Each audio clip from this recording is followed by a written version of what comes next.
저는 윤명자입니다. 올해 72이 되었네요. 제 인생이 이렇게 바뀔 줄은 몰랐습니다. 남편과 사별하고 혼자 살면서도 전 늘 딸 수진이가 제 삶의 전부라고 생각했거든요. 하지만 이제는 달라졌습니다.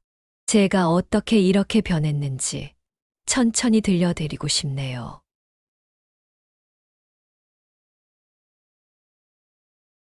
작년 이맘때쯤이었을까요? 수진이가 저를 찾아왔을 때만 해도 전 그날이 제 인생의 큰 전환점이 될 거라고는 상상도 못했습니다. 엄마, 이제 우리 집에서 같이 살면 어떨까요? 엄마도 혼자 계시기 외로우실 텐데. 수진이의 말에 가슴이 따뜻해졌습니다.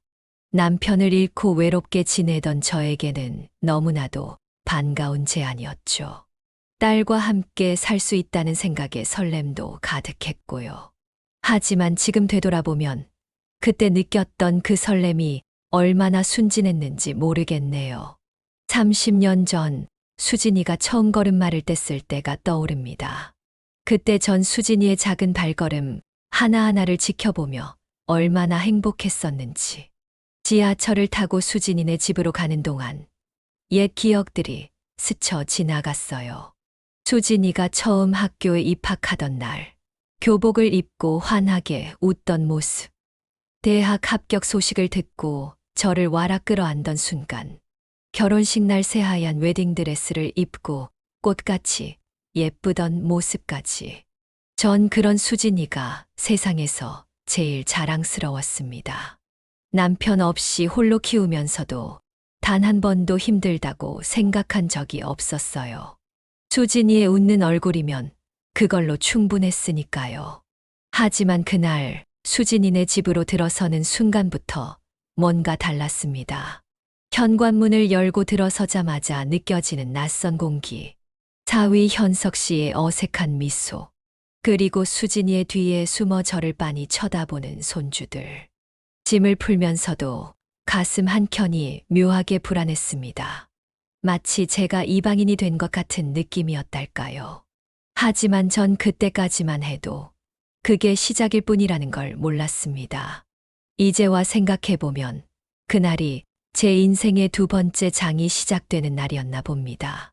처음에는 끝이라고 생각했던 것이 사실은 새로운 시작이었던 거죠. 하지만 그 시작이 얼마나 가슴 아픈 것일지는 그때의 저는 전혀 알지 못했답니다. 처음 한 달은 꿈만 같았습니다. 아침마다 손주들의 제잘거리는 소리에 눈을 뜨는 것도 행복했고, 수진이와 함께 아침 식사를 준비하는 시간도 즐거웠죠. 특히 손주들과 보내는 시간이 가장 좋았어요. 할머니, 이거 봐요. 제가 그린 그림이에요. 우와, 우리 은서가 정말 잘 그렸네. 할머니가 벽에 걸어줄까? 손주의 그림을 벽에 걸어주던 그날, 문득 수진이가 어렸을 때가 떠올랐어요. 35살 때였나요? 수진이도 그림 그리는 걸 무척 좋아했었죠. 유치원에서 돌아오면 항상 그림을 들고 와서는 엄마, 이거 봐 하고 자랑하던 모습이 지금도 선명합니다. 하지만 그런 달콤한 시간도 잠시였어요. 어느 날부터인가 수진이의 표정이 조금씩 굳어지기 시작했습니다. 엄마, 은서랑 미준이한테 과자 너무 많이 주시는 거 아니에요? 요즘 애들 충치가 심해서. 아, 미안해. 내가 너무 신경을 못 썼나 보네. 그때부터였을까요? 조금씩 눈치를 보게 되더군요. 손주들과 놀아주는 것도, 간식을 주는 것도 모든 게 조심스러워졌습니다. 마치 30년 전 수진이 아빠가 돌아가시고 홀로 수진이를 키우던 때처럼 말이에요. 그때를 떠올리면 아직도 가슴이 먹먹해집니다. 33세 나이에 홀로 남겨져 어린 수진이를 키워야 했던 그때. 하루하루가 전쟁 같았죠. 하지만 그때는 제가 주인공이었어요. 수진이의 엄마로서 당당하게 살아갈 수 있었습니다. 지금은 달라요. 수진이네 집 한켠에 자리 잡은 손님 같은 신세가 되어버렸네요. 저녁 식사 때면 사위의 굳은 표정을 마주하게 됩니다. 왠지 점점 더 무거워지는 공기. 장모님, 오늘은 제가 늦게 들어올 것 같네요. 수진이랑 둘이서 드세요. 매일 밤 들리는 사위의 말에 전 괜히 더 작아지는 것만 같았어요. 방으로 돌아와 옛날 앨범을 꺼내보곤 합니다. 수진이가 처음 걸음마를 뗐을 때, 첫 돌잔치 때, 초등학교 입학식 날. 그 시절에는 제가 수진이의 전부였는데 창밖을 바라보며 한숨을 쉬었습니다. 달력을 보니 벌써 한 달이 지났네요. 이제 겨우 시작인데 왠지 마음이 무겁습니다. 앞으로 어떻게 될지 그때의 전 전혀 알지 못했답니다. 수진이의 결혼식이 떠오르는 날이 많아졌습니다. 7년 전 그날 웨딩드레스를 입은 수진이를 보며 왜 그렇게 가슴이 먹먹했는지 이제야 알 것 같네요. 어쩌면 그때부터 전 알고 있었나 봅니다. 우리 사이가 이렇게 될 거란 걸. 장모님, 이번 달부터 관리비가 많이 올랐더라고요. 아침 식사 자리에서 현석 씨가 던진 말이었어요. 딱히 저를 쳐다보지도 않은 채 신문을 보며 하는 말이었지만 그 속뜻을 모를 리가 없었죠. 제가 이곳에 온 뒤로 모든 지출이 늘었다는 걸 빗댄 말이었으니까요. 아, 그래. 내가 돈을 좀 보태야 하나? 떨리는 목소리로 말했습니다. 수진이의 결혼식 날 사위에게 했던 부탁이 떠올랐어요. 사위, 우리 수진이 잘 부탁하네. 그때 사위는 환하게 웃으며 고개를 끄덕였었는데 지금의 그 차가운 눈빛은 어디서부터 시작된 걸까요? 괜찮습니다. 그냥 참고만 해주시면 돼요. 사위의 말투는 점점 더 차가워져만 갔습니다. 식탁에 내려놓는 수저 소리도 의자 끄는 소리도 모두 날카로워 보였어요. 마치 제가 이 집의 공기를 흐리는 먼지 같다고 말하는 것 같았습니다. 어젯밤에는 우연히 수진이와 사위의 대화를 듣게 됐어요. 방 안에서 들리는 그들의 대화의 발걸음을 멈출 수밖에 없었습니다. 여보, 우리 이러다 빚만 늘어날 것 같아. 그러게.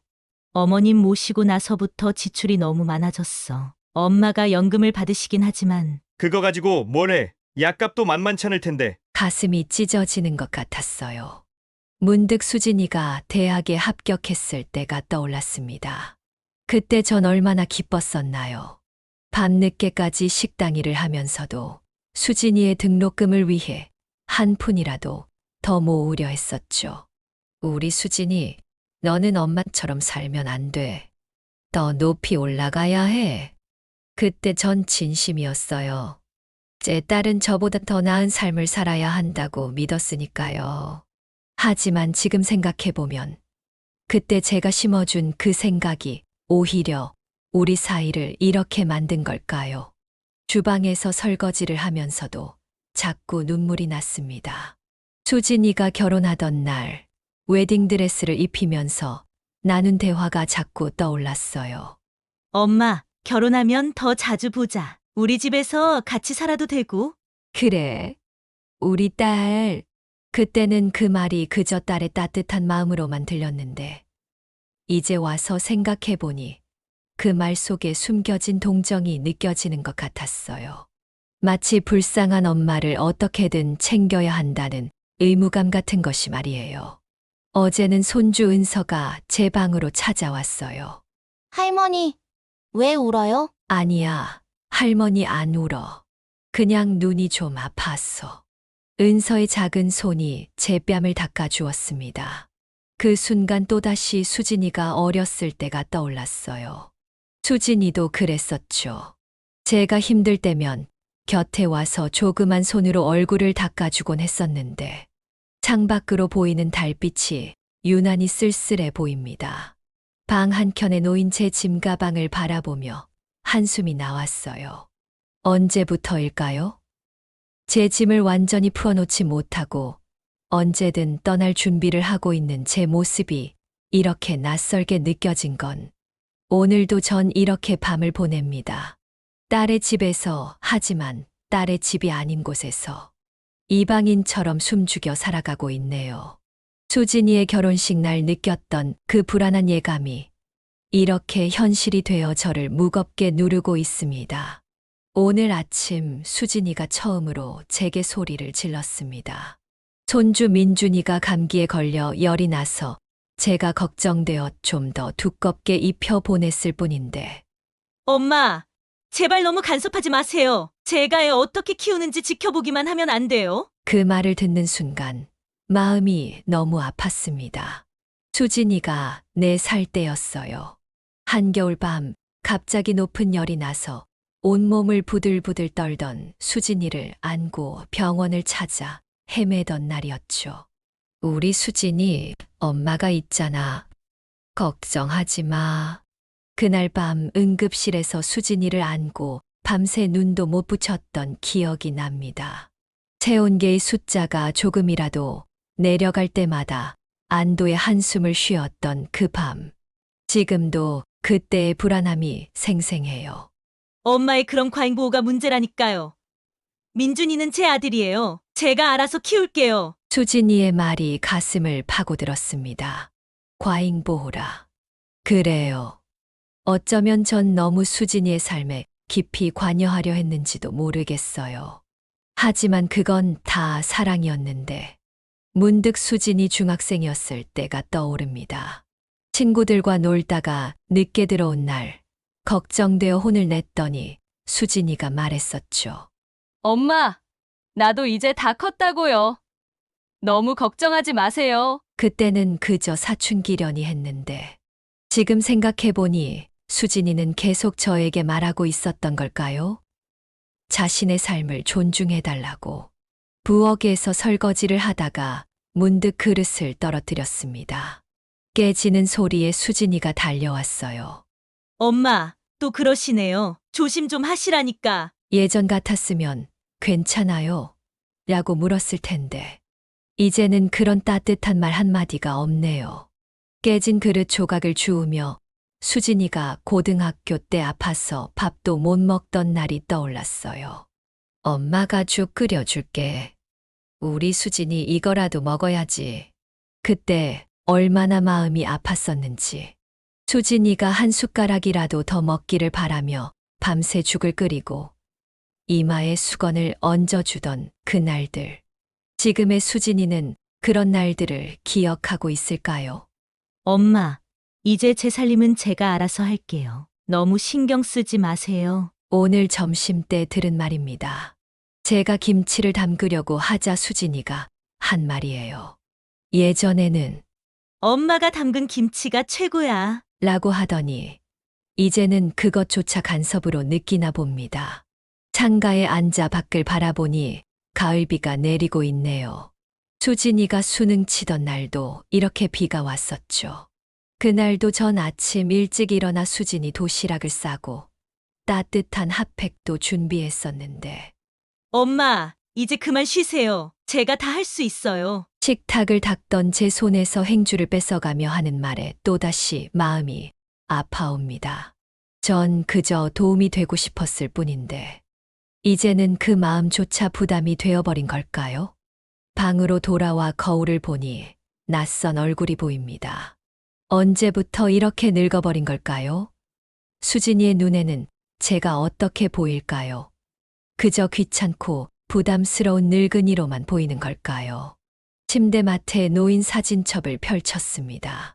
수진이가 태어났을 때부터 차곡차곡 모아둔 사진들. 한 장 한 장 넘기다 보니 눈물이 흐릅니다. 사진 속에서는 우리가 그토록 행복해 보이는데 지금은 왜 이렇게 서로가 불편한 존재가 되어버린 걸까요? 엄마, 이제 그만 간섭하세요. 오늘 하루 종일 귓가에 맴도는 수진이의 말. 그 말이 제 가슴을 파고드는군요. 어쩌면 전 진작 알았어야 했는지도 모릅니다.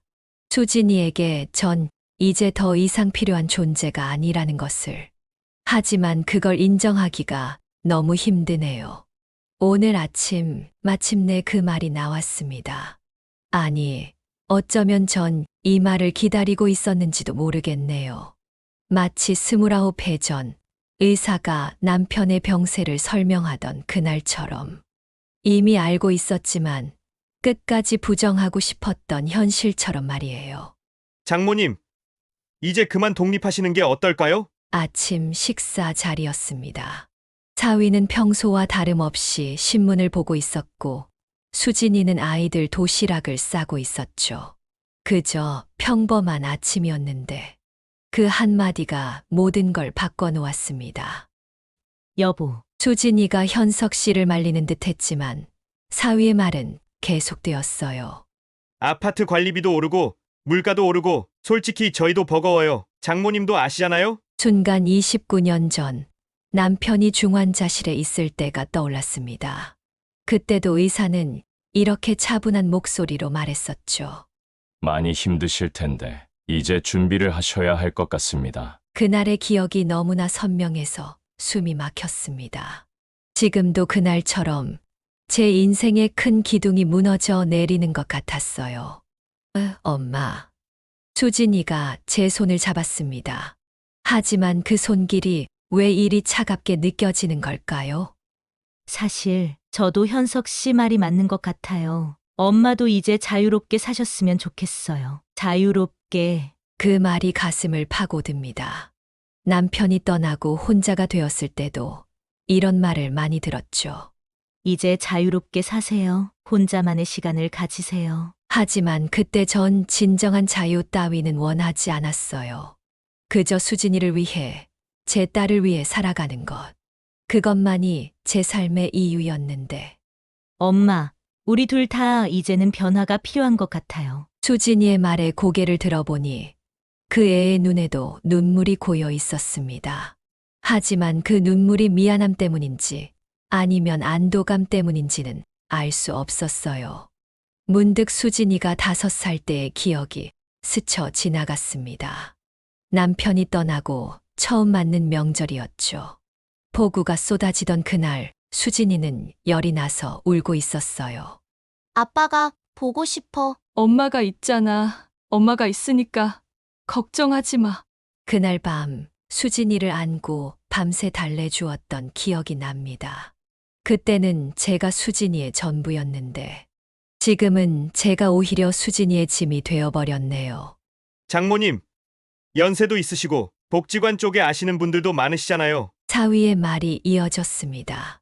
마치 오래전부터 준비해온 말처럼 조리 있게 들려왔어요. 어쩌면 그들은 이미 오래전부터 이 말을 하고 싶었던 걸까요? 창밖으로 눈이 내리기 시작했습니다. 29해 전 남편의 장례식 날도 이렇게 눈이 내렸었죠. 그날도 전 이렇게 말문이 막혔었나 봅니다. 알겠네. 겨우 이 한마디를 짧게 내뱉었습니다. 남편이 떠났을 때처럼 이번에도 길고 긴 침묵만이 남았네요. 엄마, 우리가 도와드릴게요. 좋은 곳 알아봐 드릴. 수진이의 말을 끊고 자리에서 일어났습니다. 다리가 후들거렸지만 그래도 똑바로 서려 했어요. 마치 29해 전 남편의 장례식에서 그랬던 것처럼 수진이를 위해 강한 척 했던 것처럼 방으로 돌아와 창밖을 바라보았습니다. 이제는 눈발이 더 거세졌네요. 창가에 놓인 화분에 꽃이 피 눈의 무게를 못 이기고 떨어지는 걸 보며 생각했습니다. 아, 이제 정말 끝이구나. 남편을 떠나보냈을 때는 적어도 수진이가 있었습니다. 하지만 지금은 정말 혼자가 되는 걸까요? 방 한켠에 놓인 작은 가방을 바라보며 29해 전 그날처럼 또다시 눈물이 흘렀습니다. 하지만 이번에는 제가 누군가를 위해 강해질 필요는 없겠죠. 이제는 저 자신을 위해 울어도 되는 걸까요? 오늘은 제가 이 집을 떠나는 날입니다. 아침부터 비가 내리네요. 창밖으로 보이는 풍경이 마치 수채화처럼 번져 보입니다. 아니, 어쩌면 제 눈에 고인 눈물 때문인지도 모르겠어요. 짐을 정리하면서 문득 수진이가 태어났던 날이 떠올랐습니다. 그날도 이렇게 비가 내렸었죠. 하지만 그때의 비는 축복처럼 느껴졌어요. 축하드려요. 예쁜 딸이에요. 간호사가 작고 여린 아기를 제 품에 안겨주었을 때 그 작은 생명의 무게가 얼마나 소중하게 느껴졌는지 모릅니다. 땀에 젖은 이마에 비가 스며드는 것도 모르고 전 그저 우리 수진이의 작은 손가락을 하나하나 세어보았죠. 가방은 다 챙기셨어요? 수진이의 목소리에 정신이 들었습니다. 지금 수진이의 눈빛은 그날 태어났을 때의 반짝이는 눈빛은 어디로 갔을까요? 응, 다 챙겼어. 가방을 메고 현관으로 향했습니다. 문득 발걸음이 멈췄어요. 이제 막 걸음마를 뗀 수진이가 이 현관에서 넘어져 울던 날이 떠올랐거든요. 그때 전 얼마나 놀랐는지 모릅니다. 우리 수진이 다쳤어? 많이 아파? 그때는 제 품에 안기면 모든 게 해결되던 시절이었는데 지금은 그 품이 오히려 부담이 되어버린 것 같네요. 엄마, 복지관 근처에 원룸도 알아봤어요. 처음에는 거기서 지내시다가 수진이의 말을 끝까지 듣지 않았습니다. 귀에 들리는 건 30년 전 수진이가 처음 엄마라고 불렀을 때 그 맑은 목소리뿐이었으니까요. 현관문을 열자 차가운 비바람이 얼굴을 때립니다. 마치 29해 전 남편의 장례식 날처럼. 하지만 그때는 적어도 수진이가 제 손을 꼭 잡아주었는데 지금은 택시는 제가 불러드릴게요. 사위의 말이 멀리서 들려오는 것 같았어요. 예전에는 어머님 조심히 다녀오세요 라고 하던 목소리가 이제는 이렇게 차갑게 변해버렸네요. 손주들은 학교에 가고 없었습니다. 어쩌면 다행인지도 모르겠어요. 그 아이들에게 할머니가 쫓겨나는 모습을 보여주고 싶진 않으니까요. 문득 은서가 제 무릎에 앉아 책을 읽자고 조르던 모습이 떠올랐습니다. 할머니, 이 이야기는 어떻게 끝나요? 글쎄, 할머니도 궁금하네. 우리 이야기는 어떻게 끝이 날까요? 이렇게, 그냥 이렇게 끝이 나버리는 걸까요? 비가 더 거세게 내리기 시작했습니다. 수진이가 우산을 들고 나왔지만 전 그냥 비를 맞으며 걸었어요. 이 차가운 빗물이 제 아픔을 씻어내 줄 것만 같아서. 엄마, 우산. 그때 문득 수진이가 돌잔치 때 첫걸음마를 하던 날이 떠올랐어요. 그날도 비가 왔었는데 수진이는 우산을 들고 첫걸음을 때려다 넘어졌었죠. 하지만 그때 전 얼마나 행복했었나요. 택시가 도착했다는 사위의 말에 고개를 들었습니다. 마지막으로 한 번만 이 집을 돌아보고 싶었어요. 수진이의 그림이 걸려있던 거실 벽, 손주들과 놀았던 마루, 식구들과 밥을 먹던 식탁. 엄마, 연락드릴게요. 수진이의 마지막 인사가 비에 젖어 희미하게 들렸습니다. 택시에 오르면서 문득 수진이가 유치원 첫 등원 날 제 손을 잡고 울던 모습이 떠올랐어요. 엄마, 나 학교 가기 싫어. 괜찮아. 엄마가 있잖아.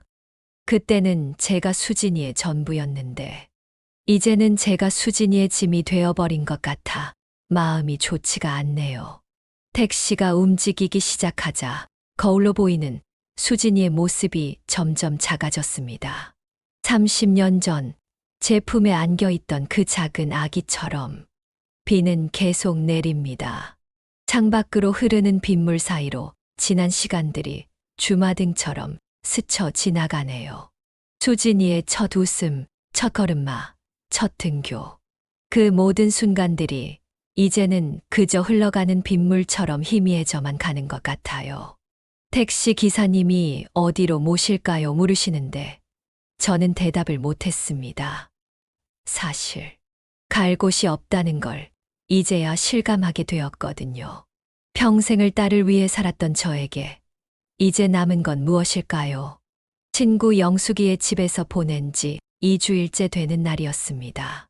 아침부터 비가 그치고 맑은 하늘이 보이더니 창가에 앉아있던 제게 영숙이가 말을 건넸어요. 명자야, 우리 노인 일자리 센터 한번 가볼래?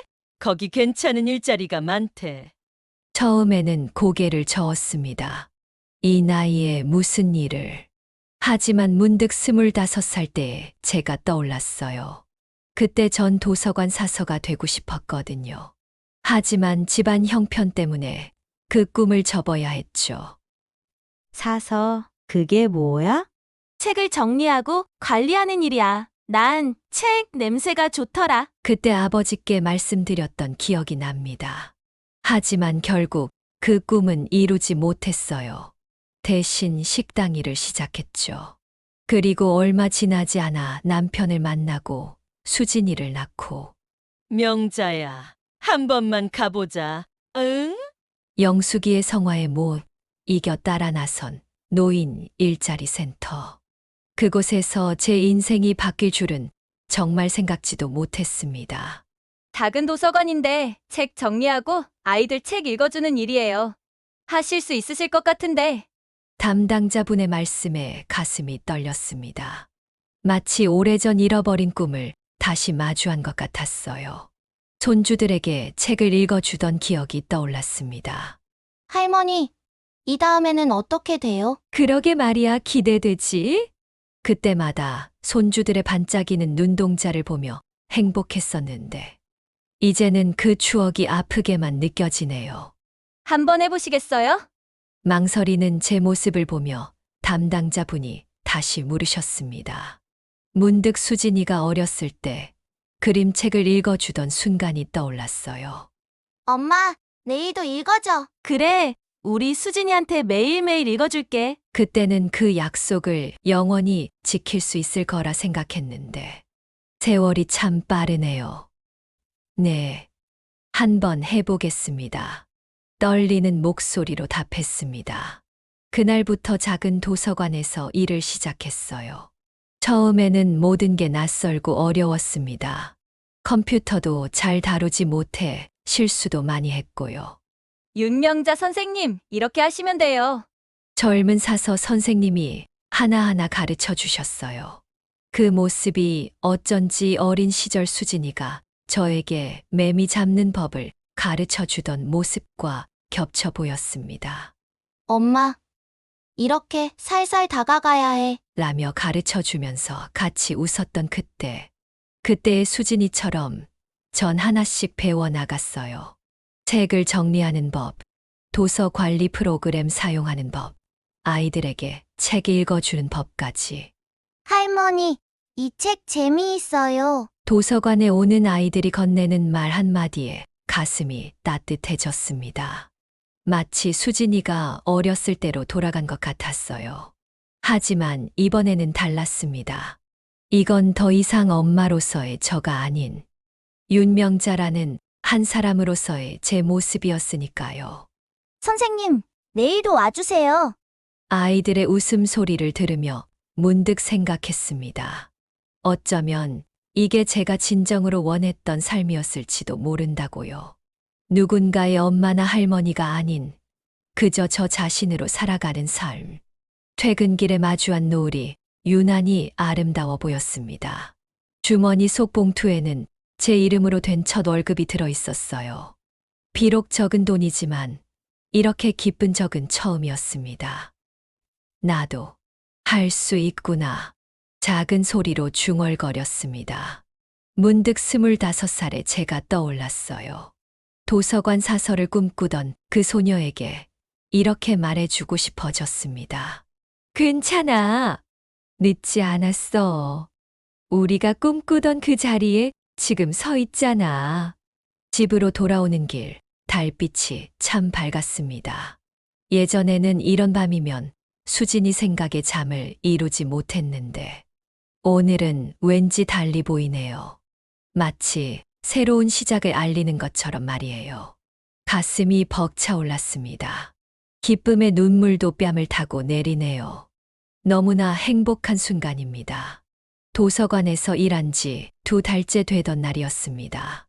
노인복지관에서 하는 신앙송 모임에 참석했다가 이순자 씨를 만났어요.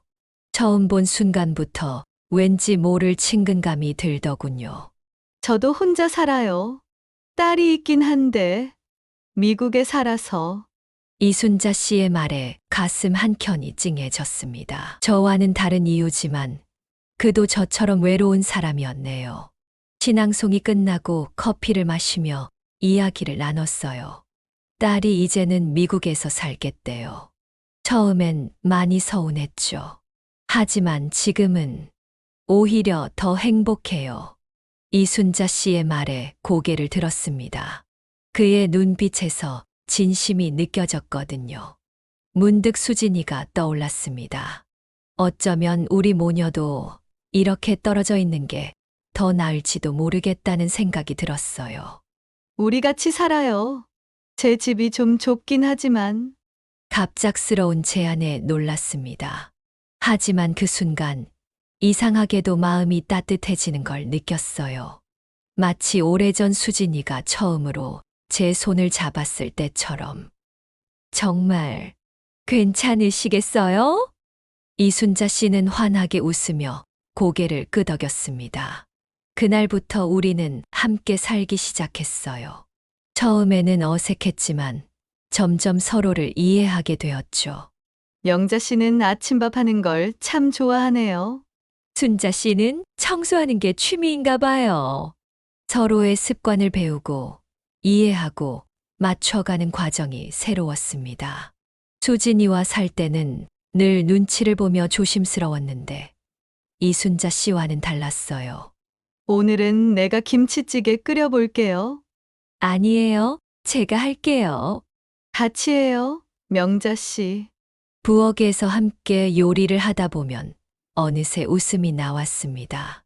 서로의 비법을 공유하고 실수에도 웃으며 넘기고 이런 게 진정한 가족이구나 하는 생각이 들었어요. 영자 씨, 우리 주말에 등산 갈까요? 등산이요? 네, 예전부터 너무 가보고 싶었거든요. 혼자라 못 갔는데. 이순자 씨의 제안으로 시작된 주말 등산. 처음에는 힘들었지만 정상에 올라 마주한 풍경은 그동안의 고단함을 씻어주는 것 같았어요. 영자 씨, 저기 봐요. 얼마나 예쁘나? 하늘과 맞닿은 산봉우리를 바라보며 문득 생각했습니다. 수진이와 함께였다면 이런 경험은 하지 못했을 거예요.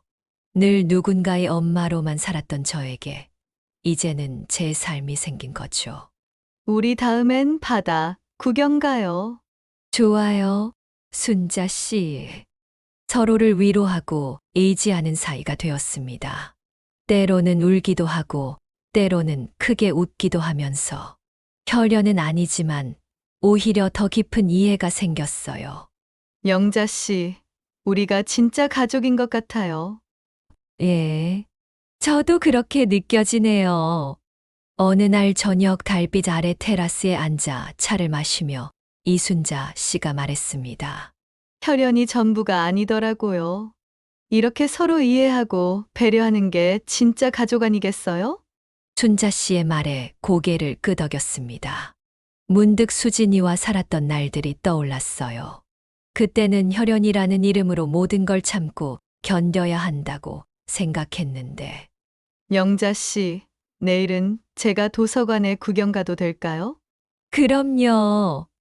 아이들이 책 읽고 하는 시간인데 같이 가요. 이순자 씨와 함께하는 일상이 즐거웠습니다. 도서관에서 만난 아이들과도 더 행복한 시간을 보낼 수 있었고 퇴근 후의 시간도 더 이상 외롭지 않았어요. 할머니, 오늘은 어떤 책 읽어주실 거예요? 오늘은 특별히 순자 할머니가 읽어주실 거예요. 아이들과 이순자 씨가 함께 책을 읽는 모습을 보며 생각했습니다. 가족은 꼭 피로 이어진 사람들만이 아니구나. 서로를 이해하고 배려하는 마음으로 이어진 사람들. 그게 진정한 가족이구나. 영자 씨, 우리 내일은 뭐 해요? 글쎄요. 우리가 하고 싶은 걸 하면 되죠. 이제는 더 이상 누군가의 허락이나 이해를 구하지 않아도 됩니다. 우리는 우리만의 방식으로, 우리만의 속도로 살아가면 되니까요. 이것이 진정한 자유구나 하는 생각이 들었습니다. 제가 집을 나온 지 석 달이 지났습니다. 아침 일찍 일어나 도서관으로 출근하는 길, 문득 수진이에게서 전화가 왔어요. 처음에는 받지 말아야 하나 망설였습니다. 하지만 이제는 제가 달라졌다는 걸 보여주고 싶었어요. 엄마, 잘 지내시죠? 수진이의 목소리가 떨렸습니다. 예전 같았으면 우리 딸 하면서 달려갔을 텐데 이상하게도 마음이 담담했어요. 수진이가 15살 때 아프다고 전화했을 때가 떠올랐습니다. 그때는 식당 일도 팽개치고 달려갔었는데 그래, 난 잘 지내. 도서관에서 일하고 있어. 평온한 제 목소리에 수진이가 놀란 듯 했어요. 잠시 침묵이 이어지다가 수진이가 조심스레 말을 꺼냈습니다. 엄마, 우리 집에 다시 오시면 안 될까요? 요즘 애들도 할머니 보고 싶대요. 순간 가슴이 찌릿했습니다. 수진이가 초등학교 때 소풍 가기 전날 도시락을 싸달라고 했던 그 목소리와 똑같았거든요. 그때는 밤새워 예쁘게 도시락을 만들었는데 미안해, 수진아. 이제는 안 돼. 처음으로 딸의 부탁을 거절했습니다. 예전에 저였다면 상상도 못했을 일이에요. 수진이가 중학생 때 친구들과 놀러 가겠다고 했을 때도 그래, 조심히 다녀와 하고 보내줬었는데 엄마, 제가 잘못했어요. 너무 미안해요. 그때는 제가 너무 이기적이었나 봐요. 제가 너무 눈앞의 것만 생각했었던 것 같아요. 정말 미안하고 죄송해요. 엄마, 수진이의 목소리에 울음이 묻어났습니다. 문득 수진이가 대학에 떨어졌다고 울던 날이 생각났어요. 그때는 밤새 안아주며 달래줬었는데 지금은 그저 듣고만 있네요. 수진아, 미안해하지 마. 오히려 고마워. 제 말에 수진이가 놀랐는지 잠시 말을 잃은 듯 했어요. 그래요. 전 정말 고마웠습니다. 수진이가 저를 내보내지 않았다면 전 아직도 누군가의 엄마로만 살고 있었을 테니까요. 엄마는 지금 행복해. 도서관에서 아이들에게 책도 읽어주고 새로운 친구도 생겼어. 이제야 내 인생을 살고 있는 것 같아. 젊은 시절 늘 참고 살았던 날들이 떠올랐습니다. 수진이 아빠가 늦게 들어와도 웃으며 맞이했고 시어머니의 구박에도 묵묵히 견뎠죠. 그때는 그게 당연하다고 생각했는데 난 이제 돌아가지 않을 거야. 여기서 새로 시작한 내 삶이 좋아. 처음으로 제 마음을 솔직하게 전했습니다. 예전에는 항상 수진이의 기분을 먼저 생각했는데 이제는 제 마음을 말할 수 있게 되었네요. 그동안 엄마는 늘 수진이 엄마였어. 하지만 이제는 그냥 윤명자로 살고 싶어. 전화기 너머로 들려오는 수진이의 흐느낌을 들으며 생각했습니다. 25살의 수진이를 낳고 33세 혼자가 되어 평생을 딸을 위해 살았던 저. 이제는 제가 선택한 삶을 살 차례라고요. 수진아, 넌 이제 내 삶을 살고 나도 내 삶을 살자. 그게 우리 모두를 위한 거야. 창밖으로 보이는 하늘이 유난히 맑았습니다. 마치 제 마음처럼. 이제는 더 이상 누군가의 눈치를 보며 살지 않아도 된다는 사실이 참 행복하게 느껴졌어요. 엄마, 정말 죄송해요. 수진이의 마지막 말을 들으며 미소 지었습니다. 이제는 그 사과가 필요하지 않았어요. 오히려 저를 새로운 삶으로 이끌어준 것에 대해 감사할 뿐이었습니다. 전화를 끊고 도서관으로 향하는 길, 봄바람이 상쾌하게 불어왔습니다. 오늘도 아이들이 제 이야기를 기다리고 있겠죠. 이제는 더 이상 누군가의 엄마가 아닌 도서관 선생님으로, 윤명자라는 한 사람으로 살아가는 제 모습이 참 좋습니다. 오늘은 제가 도서관에서 일한 지 1년이 되는 날입니다. 아침에 일어나 거울을 보니 예전과는 다른 제 모습이 보이더군요. 주름은 여전하지만 눈빛이 달라졌습니다. 더 이상 누군가의 엄마나 할머니가 아닌 한 사람으로서의 당당함이 느껴졌어요. 이순자 씨와 함께 사는 집의 테라스에는 작은 화분들이 가득합니다. 우리는 매일 아침 이 화분들에게 인사를 하고 하루를 시작해요. 꽃이 피어나는 모습을 보며 우리도 함께 자라나고 있다는 생각이 듭니다. 평생을 딸을 위해 살았던 제가 이제는 저를 위해 살아갑니다. 도서관에서는 윤 선생님이라고 불러주는 아이들이 있고 신앙송 모임에서는 제 목소리로 시를 읽어요. 복지관에서 하는 수채화 교실도 다니기 시작했습니다. 영자 씨, 이번 주말에는 제주도 여행 어때요? 이순자 씨의 제안으로 처음으로 비행기를 타보았습니다. 하늘 위에서 내려다본 구름이 마치 제 과거처럼 멀게만 느껴졌어요. 푸른 바다를 보며 생각했습니다. 지금의 제 모습을 25살에 제가 봤다면 어떤 표정을 지었을까? 도서관에서는 이제 제가 맡은 할머니의 이야기 시간이 아이들에게 가장 인기 있는 프로그램이 되었습니다. 책을 읽어주면서 때로는 제 이야기도 들려줍니다. 힘들었던 시간들, 그리고 그것을 이겨낸 이야기들. 아이들은 제 이야기에 귀 기울여주고 때로는 위로의 말도 건네주죠. 할머니는 정말 멋있어요. 저도 커서 할머니처럼 되고 싶어요. 그런 말을 들을 때면 가슴 한켠이 따뜻해집니다. 예전에는 늘 누군가의 기대에 부응하려 애쓰기만 했는데 이제는 제가 누군가에게 희망이 되어준다는 게 신기하기만 해요. 수채화 교실에서 그린 그림들로 작은 전시회도 열었습니다. 서툴지만 진심을 담아 그린 그림들을 보며 이순자 씨가 말했어요. 영자 씨의 그림에는 따뜻함이 있어요. 마치 명자 씨처럼. 전시회 날 수진이가 찾아왔습니다. 하지만 이제는 더 이상 마음이 흔들리지 않았어요. 오히려 당당하게 제 그림을 설명해 줄 수 있었죠. 수진이의 눈에 눈물이 고였지만 전 괜찮았습니다. 우리는 이제 각자의 자리에서 행복하면 되니까요. 매주 토요일이면 이순자 씨와 등산을 갑니다. 처음에는 숨이 차서 힘들었지만 이제는 산 정상에서 일출을 보는 게 일상이 되었어요. 높은 곳에서 바라보는 세상은 참 넓고 아름답더군요.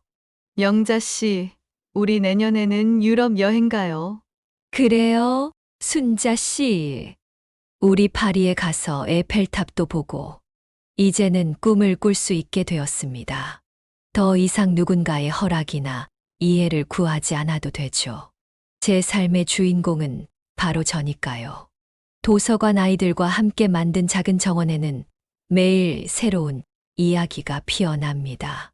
씨앗을 심고 물을 주고 꽃이 피어나는 걸 기다리는 동안 아이들은 저에게 삶의 의미를 가르쳐 줍니다.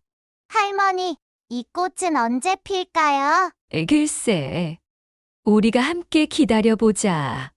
기다림의 시간이 더 이상 외롭지 않습니다. 매 순간이 새로운 시작이고 모든 날이 선물처럼 느껴져요. 이제 저는 압니다. 진정한 행복은 누군가를 위해 사는 것이 아니라 나 자신을 사랑하는 것에서 시작된다는 걸. 오늘도 전 도서관으로 향합니다. 가방 안에는 새로 쓴 동화책 원고가 들어있어요. 제 인생 이야기를 동화로 만들어 보기로 했거든요. 어쩌면 이 이야기가 저처럼 힘들어하는 누군가에게 작은 희망이 될 수 있지 않을까요? 창밖으로 보이는 하늘이 유난히 푸릅니다. 마치 제 마음처럼 맑고 깨끗해요. 이제 다시 한번 느낍니다. 인생은 언제든 다시 시작할 수 있다는 것을. 그리고 그 시작은 바로 나 자신을 사랑하는 것에서 비롯된다는 것을. 저는 윤명자입니다. 이제는 당당하게 말할 수 있습니다. 제가 걸어온 길이 결코 헛되지 않았다고. 그리고 앞으로 걸어갈 길이 더욱 빛날 거라고. 사랑하는 독자 여러분, 윤명자 할머니의 이야기는 여기서 마무리됩니다. 인생은 언제나 새로운 시작이 가능하다는 것. 그리고 진정한 행복은 자신을 사랑하는 것에서 시작된다는 것을 보여주고 싶었습니다. 우리 주변에는 수많은 윤명자가 있을 것 같아요. 당신의 어머니일 수도, 이웃집 할머니일 수도, 혹은 나 자신일 수도 있겠죠. 이 이야기가 그분들에게 작은 위로와 용기가 되었기를 바랍니다. 앞으로도 이런 따뜻한 이야기로 여러분들을 찾아뵙고 싶습니다.